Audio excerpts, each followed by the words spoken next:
तो online study with Saroj में मैं सरोज स्वागत करती हूँ आप सभी का। तो कैसे हैं आप सब? आई होप आप बहुत अच्छे से होंगे। तो फ्रेंड्स, आज की जो क्लास है ये क्लास है यूजीसी नेट पेपर नंबर 1 के लिए। तो यूजीसी नेट 2025 की हम प्रिपरेशन कर रहे हैं। आपको पता है जो पेपर नंबर 1 है वो सभी सब्जेक्ट का, चाहे आप किसी भी सब्जेक्ट से रिलेटेड हो, पेपर नंबर 1 जो है वो सभी का सेम ही होता है। पेपर नंबर 2 आपको पता है सभी का अपने-अपने सब्जेक्ट से रिलेटेड होता है। तो पेपर नंबर 1 के लिए जितने भी क्वेश्चन इम्पोर्टेंट रहते हैं उनको लेकर मैं आज आपके सामने आई हुई हूँ। तो ये जो क्लास है ये सबसे इम्पोर्टेंट रहने वाली है, क्योंकि इसमें हम पढ़ेंगे बहुत ही इम्पोर्टेंट क्वेश्चंस जो कि बार-बार यूजीसी नेट के एग्ज़ाम में आते हैं, और हमें जो है वो एग्ज़ाम हॉल में बहुत ज़्यादा कन्फ्यूज़न जो है वो क्रिएट करते हैं। तो शुरू करते हैं आज की ये क्लास। आज की क्लास का जो फर्स्ट क्वेश्चन है वो ये रहेगा कि शिक्षण का मुख्य उद्देश्य क्या है? तो शिक्षण का जो यानी कि टीचिंग जब का जो मेन ऑब्जेक्ट है वो है ज्ञान, कौशल और मूल्यों का प्रभावी रूप से हस्तांतरण। ठीक है? ये सबसे जो मेन फैक्ट है वो रहता है। नेक्स्ट क्वेश्चन है कि शोध की प्रथम अवस्था क्या होती है? तो शोध की प्रथम अवस्था जो होती है वो होती है समस्या की पहचान करना। ठीक है? आइडेंटिफिकेशन ऑफ प्रॉब्लम, यानी कि जो हमारे सामने जो प्रॉब्लम है उसकी हमें पहचान करनी है कि क्या प्रॉब्लम है, ये शोध की सबसे प्रथम अवस्था कही जा सकती है। नेक्स्ट क्वेश्चन ये है यहाँ पर कि त्रुटि के प्रकारों में टाइप 1 एरर किसे कहते हैं? तो त्रुटि के प्रकारों में टाइप 1 एरर जो है उसे कहते हैं जब हम एक सही शून्य परिकल्पना को अस्वीकार कर देते हैं। ठीक है? जब हम सही शून्य परिकल्पना को अस्वीकार कर देते हैं। नेक्स्ट क्वेश्चन यहाँ पर है कि संचार के कितने मूलभूत तत्व होते हैं? तो संचार के कितने मूलभूत तत्व होते हैं? 4 होते हैं। वो होता है सोर्स, मैसेज, मीडियम और रिसीवर। ठीक है? यानी कि स्रोत, संदेश, माध्यम और रिसीवर, यानी कि जो मैसेज को रिसीव कर रहा है उसको कहा जाएगा। तो ये जो 4 मूलभूत तत्व हैं, ये संचार के 4 मूलभूत तत्व कहे जा सकते हैं। ठीक है? ये आपने याद रखना है। नेक्स्ट यहाँ पर क्वेश्चन है कि आईसीटी का पूर्ण रूप क्या है? तो आईसीटी का यानी कि फुल फॉर्म पूछी गई है यहाँ पर। तो आईसीटी की फुल फॉर्म है कि इंफॉर्मेशन एंड कम्युनिकेशन टेक्नोलॉजी। ठीक है? सूचना एवं संचार प्रौद्योगिकी आईसीटी की फुल फॉर्म रहने वाली है। नेक्स्ट क्वेश्चन यहाँ पर है कि मूक का क्या अर्थ है? ठीक है? तो मूक यानी कि एम डबल ओ ओ के ओ ओ सी का फुल फॉर्म जो है वो क्या है? तो यहाँ पर जो मूक है उसका अर्थ पूछा गया है। तो यहाँ पर हम देख लेते हैं। पहले तो इसकी full form massive open online course, इसकी फुल फॉर्म है मैसिव ओपन ऑनलाइन कोर्स, ये आपने याद रखना है। नेक्स्ट यहाँ पर क्वेश्चन है कि यह एक ऐसा ऑनलाइन पाठ्यक्रम है जो बड़ी संख्या में छात्रों को निःशुल्क या कम लागत पर उपलब्ध होता है। ठीक है? तो ये बहुत एक ऑनलाइन पाठ्यक्रम के लिए बहुत ही निःशुल्क, यानी कि बिना किसी पैसे दिए गए, बिना कम लागत पर ये उपलब्ध हो जाता है, जो कि ऑनलाइन बच्चे पढ़ते हैं उनके लिए। ठीक है? तो नेक्स्ट यहाँ पर क्वेश्चन है कि किसी शोध में सैंपलिंग की क्यों की जाती है? तो शोध में सैंपलिंग क्यों की जाती है? शोध में सैंपलिंग इसलिए की जाती है क्योंकि पूरी जनसंख्या का प्रतिनिधित्व करने के लिए एक छोटे समूह का चयन करना। ठीक है? पूरी जनसंख्या का प्रतिनिधित्व करने के लिए एक छोटे समूह का चयन करना, इसलिए जो है सैंपलिंग की जाती है। ठीक है? आगे है यूजीसी का मुख्य कार्य क्या है? तो यूजीसी जो है उसका मुख्य कार्य क्या है? उसका मुख्य कार्य है भारत में उच्च शिक्षा के मानकों की निगरानी एवं सुधार। ठीक है? ये यूजीसी का सबसे मेन जो कार्य है, मेन जो वर्क है वहाँ पर उसका ये रहता है कि भारत में उच्च शिक्षा के मानकों की निगरानी और सुधार उसमें करना। ठीक है? नेक्स्ट क्वेश्चन है कि ब्लूम टैक्सोनॉमी में कौन-कौन से स्तर होते हैं? तो ब्लूम टैक्सोनॉमी जो है ये बहुत ज़्यादा इम्पोर्टेंट है यूजीसी नेट के एग्ज़ाम के लिए। और अगर आपने ब्लूम टैक्सोनॉमी को पढ़ना है तो आप मेरे चैनल पर जाकर ब्लूम टैक्सोनॉमी के नाम से सर्च कर सकते हो। मैंने एक बहुत अच्छी-सी वीडियो बनाई है, बहुत आसान से शब्दों में उसको पढ़ाया है। तो यहाँ पर ये है कि ब्लूम टैक्सोनॉमी जो है उसके कौन-कौन से स्तर होते हैं, तो आपको पता होना चाहिए। सबसे पहला है ज्ञान, उसके बाद समझ, अनुप्रयोग, विश्लेषण और संश्लेषण और मूल्यांकन। ठीक है? ये सभी जो हैं ये ब्लूम टैक्सोनॉमी के स्तर कहे जा सकते हैं, ठीक है। नेक्स्ट है कि डेटा और सूचना में क्या अंतर होता है? तो डेटा और सूचना में क्या अंतर होता है? डेटा जो है ये कच्चे तथ्यों का समूह है, जबकि सूचना विश्लेषित या और अर्थपूर्ण डेटा होती है, ठीक है। डेटा जो है ये कच्चे तथ्यों का समूह है, जबकि हमें पूरी मतलब उस चीज़ के बारे में जानकारी नहीं होती है, जबकि सूचना जो है ये विशेषित और अर्थपूर्ण डेटा होती है, ठीक है? ये आपने याद रखना है। नेक्स्ट यहाँ पर क्वेश्चन है कि इतिहास लेखन में इतिहासवाद का क्या अर्थ है? इतिहास लेखन में इतिहासवाद का अर्थ है घटनाओं को उनके ऐतिहासिक संदर्भ और समय के अनुसार समझना, ठीक है? तो घटनाओं को जब हम उनके टाइम के अकॉर्डिंग समझ लेते हैं, तो उसको हम इतिहासवाद कहते हैं, ठीक है? नेक्स्ट क्वेश्चन है कि समाज शास्त्र के जनक किसे कहा जाता है? तो समाज शास्त्र का जनक जो है वो अगस्त कॉम्टे हैं, ये आपने याद रखना है। अगस्त कॉम्टे को समाज शास्त्र का जनक कहा जाता है। ये बहुत ही ज़्यादा इम्पोर्टेंट है, क्योंकि ये आपको पता होना चाहिए कि कौन समाज शास्त्र के जनक जो हैं वो कहे जाते हैं, ठीक है? नेक्स्ट यहाँ पर क्वेश्चन है कि संविधान सभा का अध्यक्ष कौन था? तो संविधान सभा का अध्यक्ष सीधे पूछा गया है। तो संविधान सभा जो थी आपको पता है सबसे सबसे पहली जो सभा यानी कि बैठक हुई थी, उसमें जो है एक अस्थायी रूप से एक यानी कि टेम्परेरी एक अध्यक्ष को चुना गया था, उसका नाम था डॉक्टर सच्चिदानंद सिन्हा, ठीक है? वो टेम्परेरी अध्यक्ष के रूप में चुने गए थे जब पहली संविधान सभा की बैठक हुई थी। तो पहली जो बैठक हुई थी वो हुई थी 9 दिसंबर 46 को, ठीक है? ये उसमें एक टेम्परेरी अध्यक्ष के रूप में डॉक्टर सच्चिदानंद सिन्हा को चुना गया था। लेकिन जब दूसरी बैठक हुई थी 11 दिसंबर 1946 में, तो डॉक्टर राजेंद्र प्रसाद जी को एक परमानेंट अध्यक्ष के रूप में चुन लिया गया था, ठीक है? तो संविधान सभा के अध्यक्ष के पूछा गया है तो डॉक्टर राजेंद्र प्रसाद आपने याद रखना है। नेक्स्ट क्वेश्चन है भूगोल का जनक किसे कहा जाता है? तो भूगोल का जनक जो है वो कहा जाता है एरो एटोस्थनीज को, ठीक है? एटोस्थनीज को कहा जाता है, तो ये आपने याद रखना है।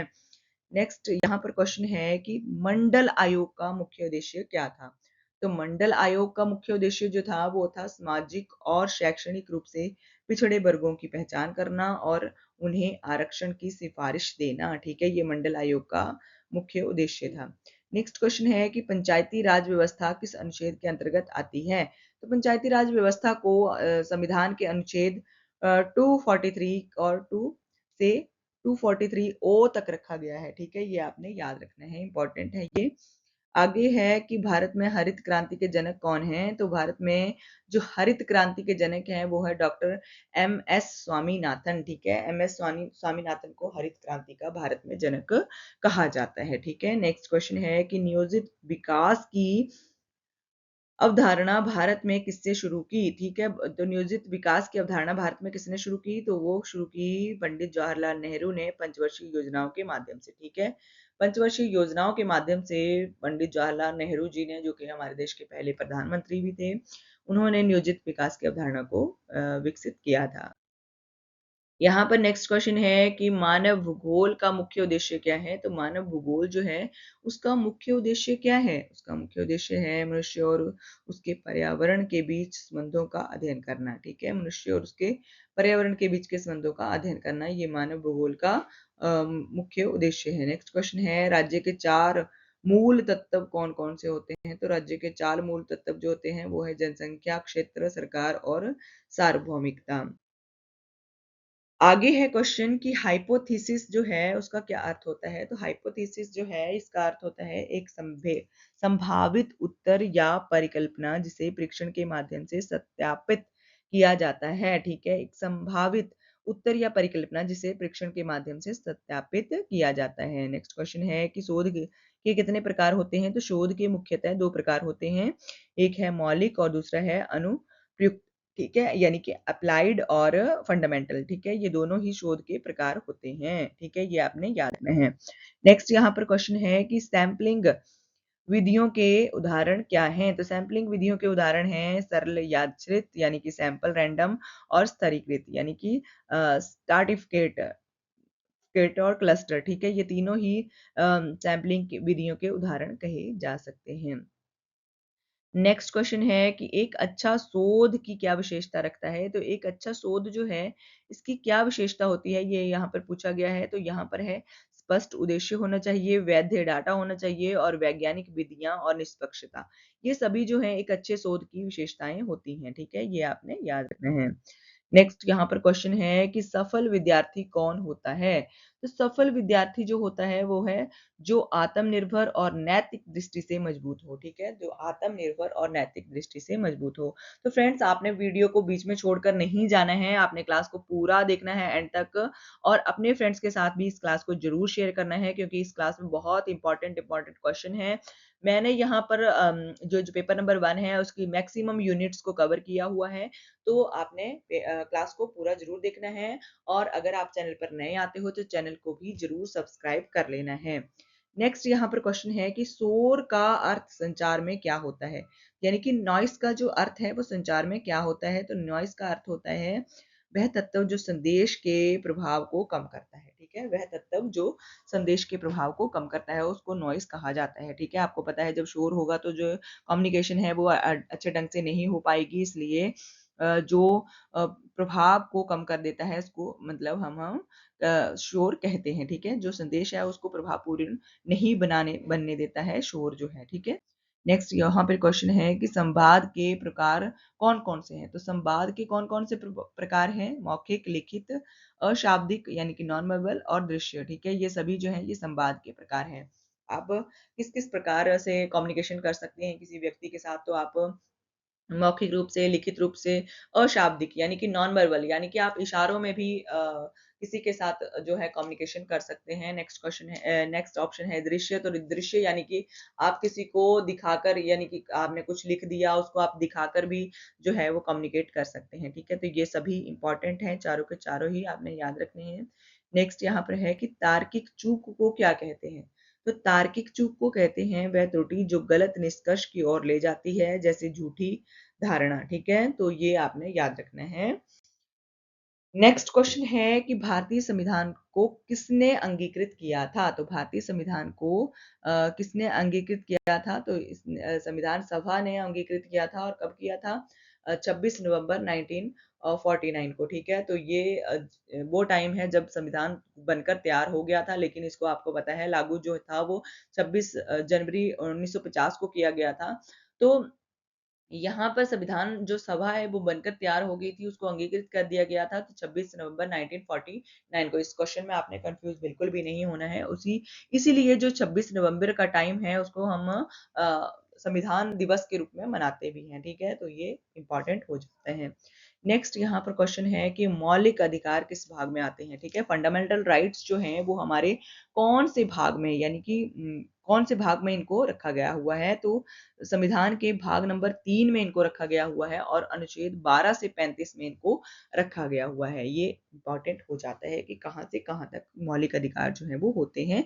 तो भाग 3 आपने याद रखना है, भाग 3 में मौलिक अधिकारों को रखा गया हुआ है। नेक्स्ट यहाँ पर क्वेश्चन है कि भारत का अ, राज्य प्रमुख कौन होता है? तो भारत का राज्य प्रमुख जो होता है वो होता है राष्ट्रपति, ठीक है? भारत का राज्य प्रमुख राष्ट्रपति होता है, ठीक है? आगे है कि भारत में लोकसभा की अधिकतम सदस्यों की संख्या क्या है? तो भारत में जो लोकसभा के अधिकतम सदस्य हैं वो कितने हैं? वो हैं 552, ठीक है? यानी कि 552 सदस्य जो हैं वो हो सकते हैं लोकसभा के अधिकतम, ज़्यादा से ज़्यादा इतने ही हो सकते हैं, ठीक है? नेक्स्ट यहाँ पर क्वेश्चन है कि समाज अनुबंध सिद्धांत के मुख्य प्रवर्तक कौन थे हैं? तो समाज अनुबंध सिद्धांत के मुख्य प्रवर्तक जो थे वो थे थॉमस हॉब्स, जॉन लॉक और रूसी, ठीक है? ये आपने याद रखना है समाज अनुबंध सिद्धांत के 3 थॉमस हॉब्स, जॉन लॉक और रूसो जो थे वो सभी समाज अनुबंध सिद्धांत के प्रवर्तक थे, ठीक है? आगे है लोकतंत्र शब्द का क्या अर्थ होता है? तो आपको पता है लोकतंत्र शब्द का अर्थ होता है जनता के द्वारा, जनता के लिए, जनता का शासन, ठीक है? ये लोकतंत्र का सबसे उपयुक्त जो है वो परिभाषा भी कही जा सकती है एक तरह से और अर्थ भी कहा जा सकता है कि जनता के द्वारा, जनता के लिए, जनता का शासन, ठीक है? नेक्स्ट यहाँ पर क्वेश्चन है कि मार्क्सवाद का मुख्य सिद्धांत क्या है? तो मार्क्सवाद का मुख्य सिद्धांत जो है वो है वर्ग सिद्धांत और वर्गहीन समाज की स्थापना, ठीक है? ये इम्पोर्टेंट है वर्ग सिद्धांत और वर्गहीन समाज की स्थापना करना, ठीक है? आगे है कि जॉन स्टुअर्ट मिल अ, विचारधारा से संबंधित हैं। जो जॉन स्टुअर्ट मिल जो हैं ये उदारवाद यानी कि लिबरलिज्म से संबंध रखते हैं, ठीक है। ये इंपॉर्टेंट क्वेश्चन है। नेक्स्ट यहाँ पर क्वेश्चन है कि अधिकार किसके लिए होते हैं, राइट्स जो हैं वो किसके लिए होते हैं। तो राइट्स जो हैं वो जैसे कि आपको पता चल गया मौलिक कर्तव्य हैं, मौलिक अधिकार हैं। उसी तरह से ये जो अधिकार है ये किसके लिए होते हैं, ये अधिकार जो नागरिकों की गरिमा और स्वतंत्रता को सुनिश्चित करने के लिए, ठीक है। अधिकार जो है वो संविधान द्वारा दिए गए हुए हैं भारत के नागरिकों को उनकी गरिमा और स्वतंत्रता को सुनिश्चित करने के लिए, ठीक है। आगे है कि पंचायती राज व्यवस्था किस संशोधन द्वारा लागू की गई थी। तो पंचायती राज व्यवस्था को 73वां संविधान संशोधन या अधिनियम 1992 के द्वारा लागू किया गया था। 1992 में जो 73वां संवैधानिक संशोधन हुआ था उसके द्वारा पंचायती राज व्यवस्था को लागू जो था वो किया गया था। नेक्स्ट क्वेश्चन है कि भारत में बहुदलीय व्यवस्था का क्या लाभ होता है। तो भारत में बहुदलीय व्यवस्था का क्या लाभ है, विभिन्न विचारों और समुदायों को प्रतिनिधित्व मिलता है इसके द्वारा, ठीक है। और नेक्स्ट यहाँ पर क्वेश्चन है कि संसद में शून्यकाल यानी कि 0 आवर जो होता है वो कब होता है। तो संसद में शून्यकाल जो होता है वो प्रश्नकाल के बाद और कार्य की सूची से पहले होता है, ठीक है। ये आपने याद रखना है। नेक्स्ट क्वेश्चन है कि नीति निर्देशक सिद्धांत कहाँ वर्णित है। तो नीति निर्देशक सिद्धांत जो है ये वर्णित है संविधान के भाग 4 में, ठीक है, 36 से 51 तक, ठीक है। ये भी इंपॉर्टेंट है। आपको पता चल गया कि जो मौलिक अधिकार हैं वो आते हैं भाग 3 में। तो भाग 4 में आता है नीति निर्देशक सिद्धांत। राज्य के नीति निर्देशक सिद्धांतों को कहाँ पे वर्णित किया गया है, वो वर्णित किया गया है संविधान के भाग नंबर 4 में अनुच्छेद 36 से लेकर 51 तक, ठीक है। ये आपने याद रखना है। नेक्स्ट यहाँ पर क्वेश्चन आता है कि भारत का चुनाव आयोग किस प्रकार का निकाय है। तो भारत का चुनाव आयोग जो है एक स्वतंत्र संवैधानिक निकाय है, ठीक है। एक स्वतंत्र संवैधानिक निकाय जो है उसको कहा जाता है सब भारत के चुनाव आयोग को, ठीक है। नेक्स्ट क्वेश्चन है कि संयुक्त राष्ट्र की स्थापना कब हुई थी। तो संयुक्त राष्ट्र की स्थापना हुई थी 24 अक्टूबर 1945 को, ठीक है। 24 अक्टूबर 1945 को संयुक्त राष्ट्र की स्थापना हुई थी, ठीक है। यहाँ पर नेक्स्ट क्वेश्चन है कि गुट निरपेक्षता आंदोलन यानी कि NAM के संस्थापक कौन थे। तो गुट निरपेक्षता आंदोलन के संस्थापक थे जवाहरलाल नेहरू, टीटो यूगोस्लाविया और नासोर मिस्र। ये सभी जो थे ये गुट निरपेक्षता आंदोलन के संस्थापक कहे जा सकते हैं, यानी कि जवाहरलाल नेहरू इसके संस्थापक जो हैं वो कहे जा सकते हैं। नेक्स्ट यहाँ पर क्वेश्चन है कि संयुक्त राष्ट्र सुरक्षा परिषद के कितने स्थायी सदस्य होते हैं, यानी कि परमानेंट जो मेंबर्स होते हैं वो कितने होते हैं संयुक्त राष्ट्र परिषद के। तो संयुक्त राष्ट्र परिषद के जो परमानेंट सदस्य हैं वो कितने होते हैं, वो होते हैं 5। वो कौन कौन से हैं, वो हैं अमेरिका, रूस, चीन, फ्रांस और ब्रिटेन, ठीक है। ये पांचों के पांचों नाम आपने याद रखने हैं। ये संयुक्त राष्ट्र परिषद के परमानेंट जो मेंबर हैं ये कहे जा सकते हैं, ठीक है। अमेरिका, रूस, चीन और फ्रांस और ब्रिटेन, ठीक है। ये पांचों के पांचों ही एक परमानेंट मेंबर जो हैं वो हैं संयुक्त राष्ट्र परिषद के। नेक्स्ट यहाँ पर क्वेश्चन आता है कि भारत की विदेश नीति का मूल सिद्धांत क्या है। तो भारत की विदेश नीति का जो मूल सिद्धांत है वो है पंचशील सिद्धांत और शांतिपूर्ण सह अस्तित्व, ठीक है। पंचशील सिद्धांत और शांतिपूर्ण सह अस्तित्व जो है ये भारत की विदेश नीति के मूल सिद्धांत है। नेक्स्ट यहाँ पर क्वेश्चन है कि सार्क का मुख्यालय कहाँ है। तो सार्क का मुख्यालय जो है वो है काठमांडू नेपाल में, ठीक है। काठमांडू नेपाल में सार्क का मुख्यालय पड़ता है, ठीक है। तो नेक्स्ट यहाँ पर क्वेश्चन है कि इंडस वैली भारत सभ्यता में प्रयुक्त ईंटें जो है ये किस प्रकार की थी। तो इंडस वैली जो सभ्यता है उसमें जो ईंटें प्रयुक्त की गई थी वो कौन सी ईंटें थी, वो थी पकी हुई ईंटें यानी कि बेक्ड ब्रिक्स थी जो एक रूपता और माप के में समान होती थी, ठीक है। जो एक जैसी ही लगती थी और एक उसका उनका जो साइज होता था वो भी एक जैसा ही होता था, ठीक है, बिल्कुल भी छोटा बड़ा नहीं होता था। तो ये इंडस वैली सभ्यता में प्रयुक्त हुई ईंटें थी जो कि पकी हुई ईंटें थी, यानी कि उनको पक्का किया हुआ था, ठीक है। ये जो एक जैसी दिखती थी और माप में भी एक जैसी ही होती थी। नेक्स्ट यहाँ पर क्वेश्चन है कि भारत में किस वर्ष पंचायती राज व्यवस्था संविधान में शामिल की गई थी। तो भारत में पंचायती राज व्यवस्था को शामिल किया गया था वर्ष 1992 में 73वें संवैधानिक संशोधन के द्वारा, ठीक है। तो फ्रेंड्स आज की